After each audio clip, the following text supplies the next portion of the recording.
Parents fixed their marriage after years of fighting by kicking me out. 6 months later, they want me back home. Because they need my signature to get my grandparents' money. Growing up, my parents' marriage was nothing short of a nightmare. They were incompatible right from the start. And would clash frequently. Imagine those volatile high school relationships. Where couples are constantly breaking up and getting back together. But my parents, instead of being able to walk away, were stuck in the same house, bound by marriage. They couldn't escape each other, and neither could I. From the moment I came into the world, I was plunged into an environment where screaming, shouting, and physical altercations were the norm. Their arguments would often start over something trivial. Maybe a minor disagreement or a small misunderstanding. But the tension would escalate quickly into a full-blown war. It wasn't uncommon for these fights to become physical, with them hitting each other or throwing objects across the room. The sound of glass shattering or a heavy object slamming against the wall became as familiar to me as the loud sound of the TV playing in the background. As a young child, I could never understand why my parents were always so angry with each other. All I knew was that their fights terrified me. Whenever they started yelling, my instinct was to cry. It was the only way I knew how to express the fear and confusion that their anger caused. But my cries for comfort or for them to stop were only met with more anger. They would turn their rage on me, shouting at me to be quiet, to stop crying. As a result, I quickly learned that my emotions were not safe to express. That even my fear and sadness were unwelcome in my own home. Hence, I stopped feeling safe around my own parents. The two people who were supposed to protect me and make me feel secure were the very ones who made me feel the most vulnerable and afraid. I couldn't trust them to keep me safe, because they couldn't even keep themselves from hurting each other. As I grew older, I developed coping mechanisms to shield myself from the chaos. Whenever the fights began, I would retreat to the nearest safe space I could find. Usually my bedroom or a bathroom. Any place where I could lock the door and put some distance between myself and their fury. In those small, enclosed spaces, I would try to drown out the sound of their fighting. Sometimes covering my ears or burying my head under a pillow. Fortunately, things began to change when my maternal grandparents stepped in.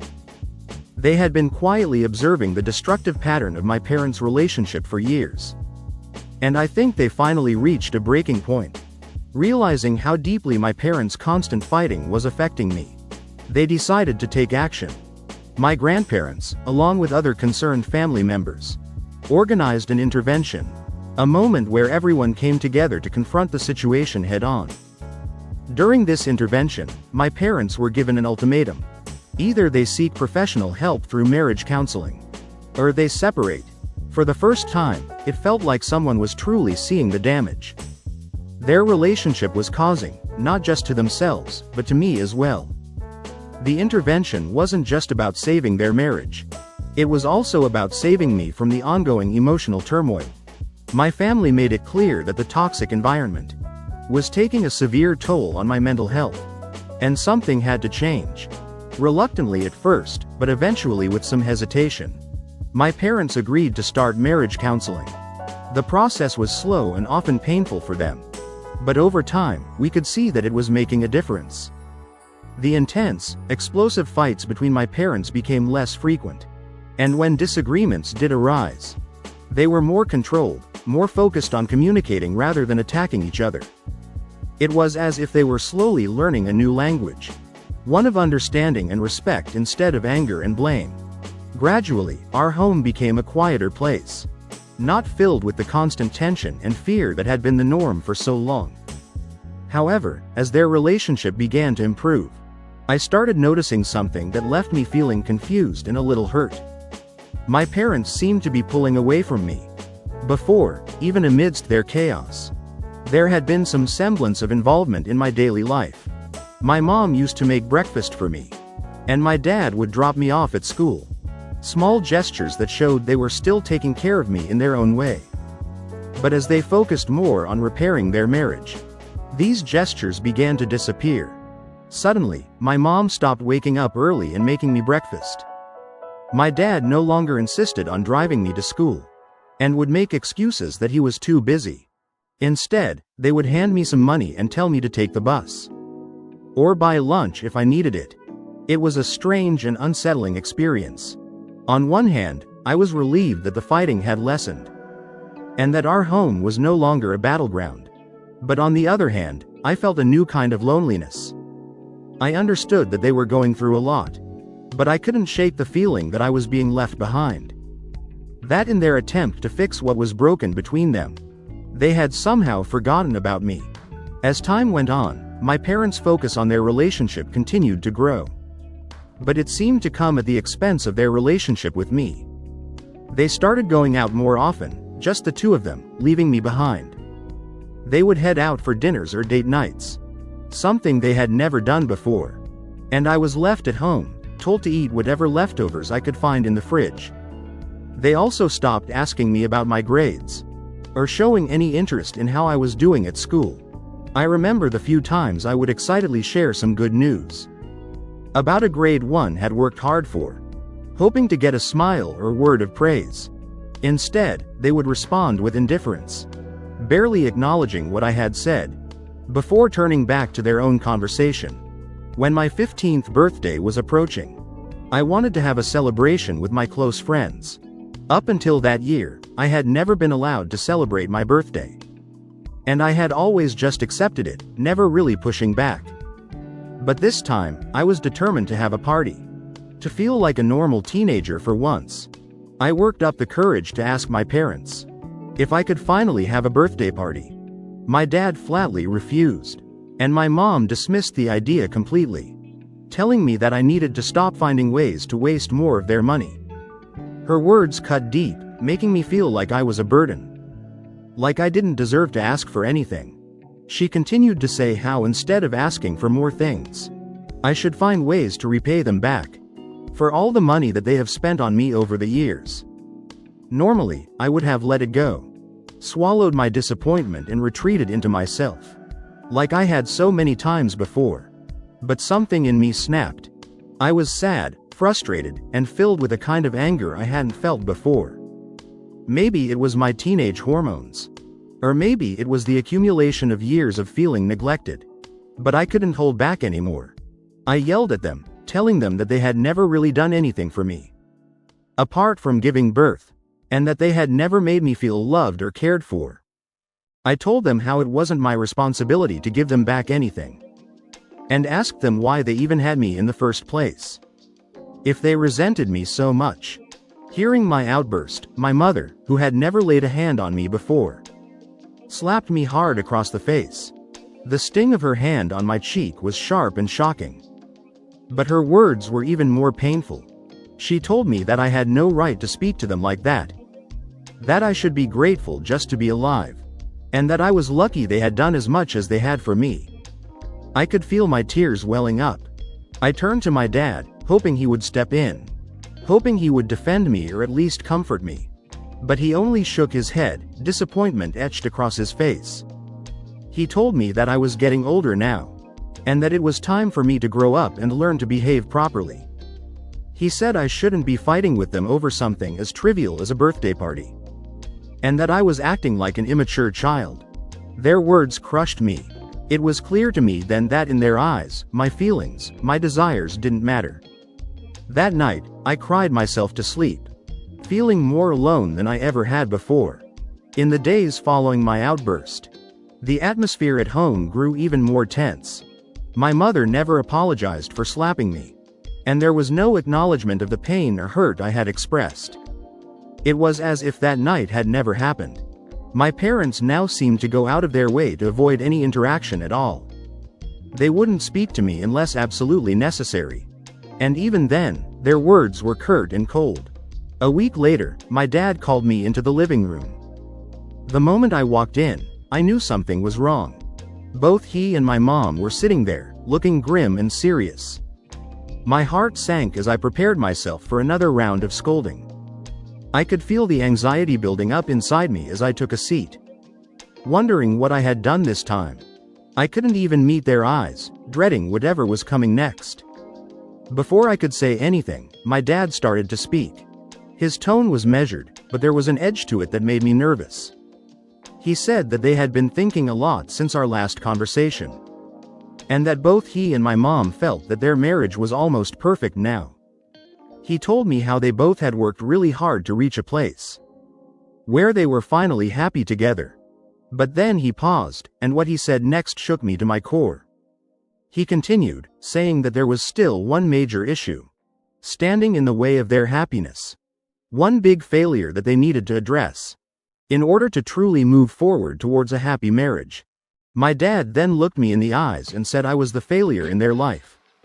I sat there, frozen, trying to comprehend what he was saying.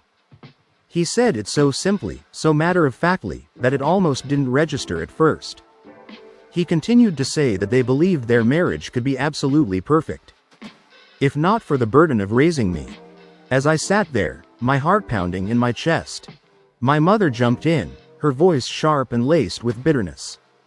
She said that having me around the house was a constant reminder of how much they disliked me, and that I was the reason they had almost gotten divorced. My dad explained that they had me when they were young, and didn't really have a choice in the matter. Over the years, they had grown to detest the role of being parents, but neither of them had been able to admit it to the other. This unspoken resentment, he said, was the root of many of their fights.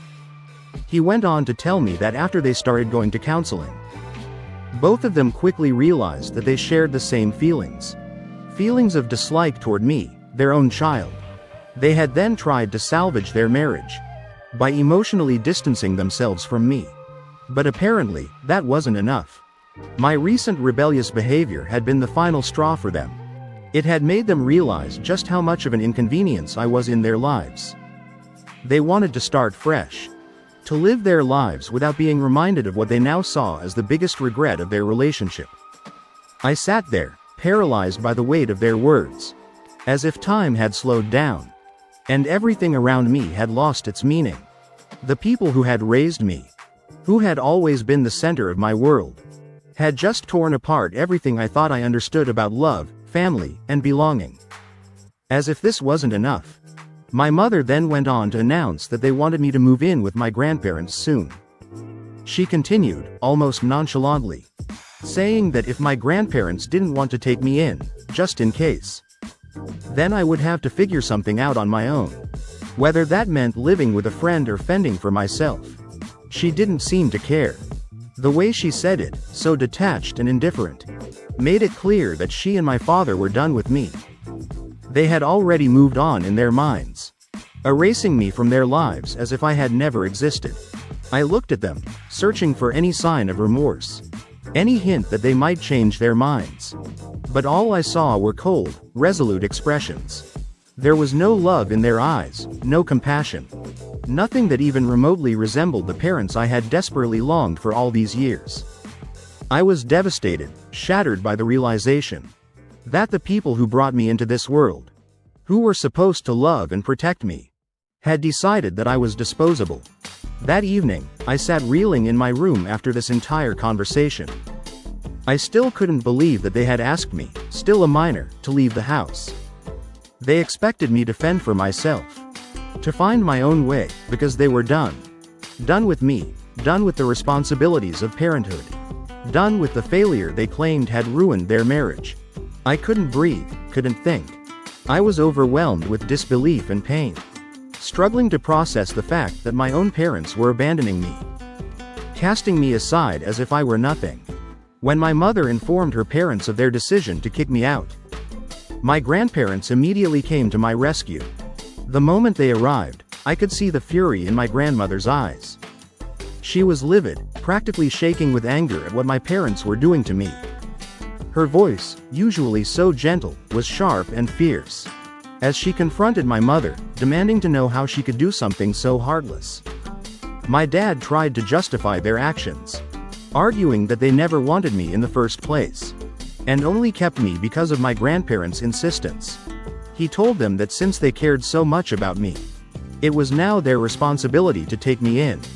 The way he spoke about me, as though I were just an obligation they had been forced to endure, cut through me like a knife. But my grandparents didn't back down. My grandfather, calm but firm, turned to me. and told me to pack my clothes and gather all my important documents. I was in a daze as I stumbled back to my room, tears streaming down my face as I hastily shoved my belongings into a bag. My hands trembling, I couldn't stop crying. The thought of leaving the only home I had ever known was tearing me apart. I knew I was lucky to have my grandparents there to take me in, but it didn't lessen the pain of being rejected by my own parents. With every item I packed, I prayed that my parents would change their minds, that they would come to their senses and realize what they were doing. I wanted so desperately for them to stop me, to tell me that they had made a mistake, that they loved me and wanted me to stay. But no such words came. When I finally walked out, my grandparents were there, ready to help me carry my things. I glanced back at my parents, hoping for some sign of regret or hesitation. But they didn't even look up. They sat at the kitchen table, holding each other's hands, ignoring me. The sight of them sitting there, united in their vision, broke what little was left of my heart. It was at that moment that I realized that my parents only cared about each other, and that they had chosen to hold on to their relationship at the expense of their own child.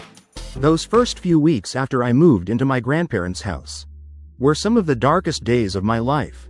Every night, I was haunted by nightmares about my parents, terrifying dreams that left me waking up in the middle of the night, drenched in sweat, tears streaming down my face. I would lie there, shivering in the darkness, unable to shake the overwhelming sadness that came from being abandoned by my own parents. I also started falling ill frequently, my body reflecting the trauma I was going through. My grandfather, worried about my health, took me to see a doctor. After a few examinations, the doctor gently explained that the stress I was under was taking a serious toll on my mental health. The weight of my emotions was manifesting in physical ways, breaking me down little by little. I could feel myself slipping further into a pit of despair. I stopped taking care of myself, eating irregularly, and losing interest in everything that had once mattered to me. My grades at school began to plummet. I missed my parents so much it hurt. I kept hoping, wishing that they would call me, that they would realize they had made a mistake and take me back. But the phone never rang. In moments of desperation, I would try to call them myself, clinging to the hope that hearing my voice might remind them that I still existed, that I was still their child. But each time, they ignored my calls, letting them go unanswered. I would send my mother texts, pouring my heart out, begging her to come and take me back home. But all she would do was leave me on read. Her silence, a cruel reminder of how little I now meant to her. The weeks dragged on, each one heavier than the last. I was living in misery, my heart breaking a little more each day, as I grappled with the reality that my parents had truly left me on my own. Then one day, as my grandmother was combing my hair, something she did to comfort me, to try and bring some normalcy back into my life, she suddenly broke down in tears. She cried openly, her hands trembling as she held the brush. Through her sobs, she told me how much she wished I didn't have to go through this, how she and my grandfather just wanted to see me happy again. Watching my grandmother cry, I felt a pang of guilt, and a wave of realization wash over me. Here was someone who loved me deeply, who was hurting just as much as I was, if not more, because she couldn't take my pain away. At that moment, I understood that I couldn't keep letting myself fall apart. My parents weren't coming back, they had made their choice and moved on. As much as it broke my heart to accept it, I knew I had to make peace with that truth. I realized that I needed to start picking up the pieces of my life. Not just for myself, but for my grandparents too. They had taken me in when I had nowhere else to go, and they were doing everything they could to help me heal. They deserved to see me try, to see me fight to rebuild my life. From that day forward, I resolved to take it one step at a time. It wasn't easy. There were still days when the sadness felt overwhelming, when I missed my parents so much it felt like I couldn't breathe. But I knew I had to keep moving forward, for my sake and for the sake of the people who still cared about me. My grandparents had become my lifeline, and I owed it to them and to myself to try to find a way back to happiness. Over the months, I slowly began to shift my focus, From the overwhelming sadness of losing my parents, to the small, positive things that were starting to happen in my life. For example, my grandmother makes me breakfast every morning. She has this adorable habit of spreading ketchup on my toast in the shape of a smiley face. It's such a simple gesture, but it makes me feel cared for in a way I've never felt before. My grandfather is a stickler for neatness, and believes that a crumpled shirt is a poor reflection of one's character. Hence, every morning, he irons my clothes for school with such precision that I look sharp and put together when I leave for school. Living with my grandparents has also brought new freedoms that I had never experienced before. For the first time, I'm allowed to participate in after-school activities. This is something my parents had never permitted. But now, I've joined clubs and sports teams and made new friends. Weekends have become something I look forward to as well. My grandparents always encourage me to hang out with my friends, something that had always been limited before. I'm finally able to go out, have fun, and just be a teenager, without the constant feeling of being judged. As time has gone on, I've found myself thinking less and less about my parents. The pain is still there, of course, but it doesn't consume me like it used to. My grandparents have successfully created an environment where I feel safe, valued, and loved. Slowly but surely, their home has become my home. It's been 6 months now since I moved out of my parents' place. Other relatives from both my mother's and father's sides have continued to visit me regularly. Word quickly spread through the family about what my parents had done, and the shock and anger were almost universal. One by one, everyone has cut off contact with my parents after confronting them about their decision to abandon me. Sometimes, I do hear bits and pieces about my parents' lives from some of my cousins. Apparently, my absence has brought them closer together. They even went on a cruise recently, enjoying the newfound peace in their marriage. Hearing that stung, but I tried to push the thoughts away. I hadn't reached out to them in months, determined to move on and focus on the life I was rebuilding with my grandparents. Then yesterday, something happened that I never expected. My phone rang, and when I glanced at the screen, I felt my heart stop. It was a call from my mom. For a moment, I thought I was dreaming, a cruel trick of my mind. But no matter how many times I rubbed my eyes, the phone kept ringing. My hand trembled as I picked it up, my heart pounding in my chest. When I finally answered, the first thing I noticed was the sound of her breathing on the other end. It was shaky and uncertain. After what felt like an eternity of awkward silence, she spoke. Her voice was softer than I remembered, almost hesitant, as she asked how I had been doing. The question hung in the air, and I found myself unable to respond. What could I possibly say to her? That I was fine, that I was broken, that I had missed them every day and yet resented them for what they had done. I kept quiet, unsure of what to say. Then she spoke again, asking if I was free to talk, because she had something important to discuss with me. Her words were careful, almost rehearsed, and it made me wonder what could possibly be so important now. After all this time, why now? After months of silence, after they had seemingly moved on with their lives, there was so much left unsaid between us. So much hurt that had festered in the months since they kicked me out. I wasn't sure if I was ready to hear what she had to say. But I also had a faint, painful hope that maybe, just maybe, she was reaching out to make amends. I asked her what it was that she wanted, trying to keep my voice steady despite the whirlwind of emotions surging inside me. There was a pause on the other end, and I could almost hear her gathering the courage to speak. Then my mom took a deep breath and asked me if I could come back home.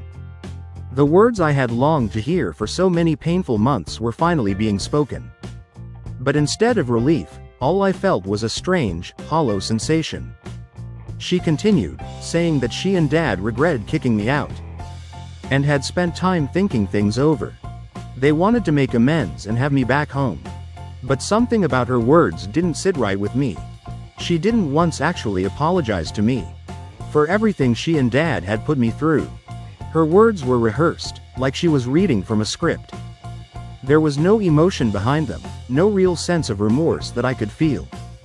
I told her that I didn't believe her, and that it sounded like she was lying.